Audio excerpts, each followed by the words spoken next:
Hello all. இன்றைக்கி நம்ம discuss பண்ண போகிற டாபிக் வந்து behaviourism and it's contribution towards education. So behaviourism அப்படின்னா என்ன அப்படிங்கிறது பார்க்கலாம். ஜேபி வாட்சன் அப்படிங்கிறவங்க என்ன பண்ணாங்க அப்படின்னா, பிஹேவியரிசம் தான் சைக்காலஜியில் ரொம்ப முக்கியமான டாபிக். அதை வச்சு தான் ஹியூமனோட எல்லா ஆக்ஷன்ஸ் அண்ட் ரியாக்ஷன்ஸ் வந்து டிபெண்ட் ஆகி இருக்குது அப்படின்னு சொன்னாங்க. ஸோ அது என்ன அப்படின்னா, நம்ம வந்து ஃபஸ்ட்டு ஹியூமன் பிஹேவியரை படிக்கணும், எப்படி அவங்க பிஹேவ் பண்ணுறாங்கங்கிறது படிக்கணும். And most of the time அவங்களோட பிஹேவியர் வந்து ஹெரிடிட்ரியில் டிபெண்ட் ஆகி இல்லை, அவங்கள சுற்றி இருக்க என்விரான்மெண்ட் தான் டிட்டர்மைன் பண்ணுது அப்படின்னு அவங்க சொன்னாங்க. அண்ட் அவர் வந்து ஒரு முக்கியமான டேர்ம் வந்து காயின் பண்ணுறாங்க. அது என்னதுன்னா conditioning. So conditioning is the key to understand someone's behaviour. அது எப்படி நம்ம வந்து படிக்கிறது அப்படின்னு சொன்னால், இப்போ நம்ம வந்து வெளியிலேருந்து ஒரு ஸ்டிமுலை கொடுக்குறோம், அதுக்கு ஹியூமனோ இல்லை ஒரு அனிமலோ அதுக்கு ஒரு ரெஸ்பாண்ட் கொடுப்பாங்க.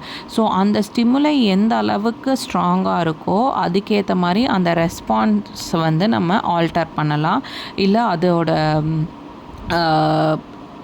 எப்படி சொல்லலாம், அந்த ஸ்டிமுலையோட எஃபெக்டிவ்னஸ் பொறுத்து தான் அந்த ஹியூமன் ஆர் அனிமலோட பிஹேவியர் இருக்குது ஆர் ரெஸ்பான்ஸ் இருக்குது அப்படிங்கிறத வச்சுட்டு நம்ம வந்து அவங்கள ட்ரெயின் பண்ணலாம். ஸோ பிஹேவியரிசம் தான் சைக்காலஜியோட முக்கியமான விஷயம் அப்படின்னு சொல்லி அவங்க சொல்கிறாங்க.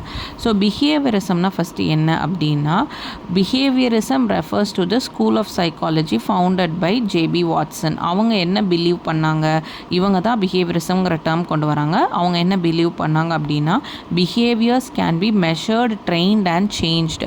நம்ம வந்து ஃபஸ்ட்டு ஒரு ஹியூமன் ஓட பிஹேவியர் வந்து நம்ம வந்து மெஷர் பண்ணலாம், அடுத்து அதை ட்ரெயின் பண்ணலாம், நமக்கு ஏற்ற மாதிரி டிசையர்ட் பிஹேவியர்ஸ் வர அளவுக்கு ட்ரெயின் பண்ணலாம். And we can also change the behaviour அப்படின்னு சொல்கிறாங்க. ஸோ இது வந்து எப்போ இருந்துச்சுன்னா 1913 அப்போவே வந்து இதை சொல்லிட்டாங்க. அண்ட் இதை வந்து நம்ம பிஹேவியரல் சைக்காலஜினும் சொல்லலாம். எப்படி வந்து ஒரு கண்டிஷனிங் மூலமாக ஒரு பிஹேவியர் புதுசாக உருவாகுது அப்படின்னு சொல்லலாம். Okay, so behaviors can be studied in a systematic and observable manner with no consideration of internal mental status. So இதுதான் அதில் முக்கியமானது. ஆல்ரெடி எங்களுக்கு வந்து ஹெரிடிட்ரியில் இது ஃபார்ம் ஆகிடுச்சு அப்படின்னு சொல்கிறதுக்கு பதிலாக நம்ம வந்து இப்போ ப்ரெசண்ட்டாக இருக்கப்போ என்னென்ன சூழல்னால் அவங்க எப்படி பிஹேவ் பண்ணுறாங்க அப்படிங்கிறத படிக்கலாம் அப்படின்னு சொல்கிறாங்க. ஸோ நம்ம இந்த கண்டிஷனிங் அப்படின்னு சொன்னால, அந்த கண்டிஷனிங் வந்து 2 மேஜர் டைப்ஸ் ஆஃப் கண்டிஷனிங் இருக்குது.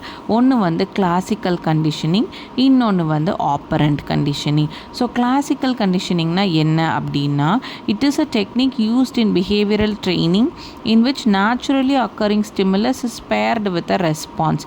அதாவது ஆல்ரெடி நமக்கு நேச்சுரலாக சில ஸ்டிமுலஸ் நடக்கும், அதை வந்து ஒரு ரெஸ்பான்ஸ் கூட நம்ம வந்து பேர் பண்ணி அவங்கள எஜுகேட் பண்ணலாம். அதுதான் கிளாசிக்கல் கண்டிஷனிங்.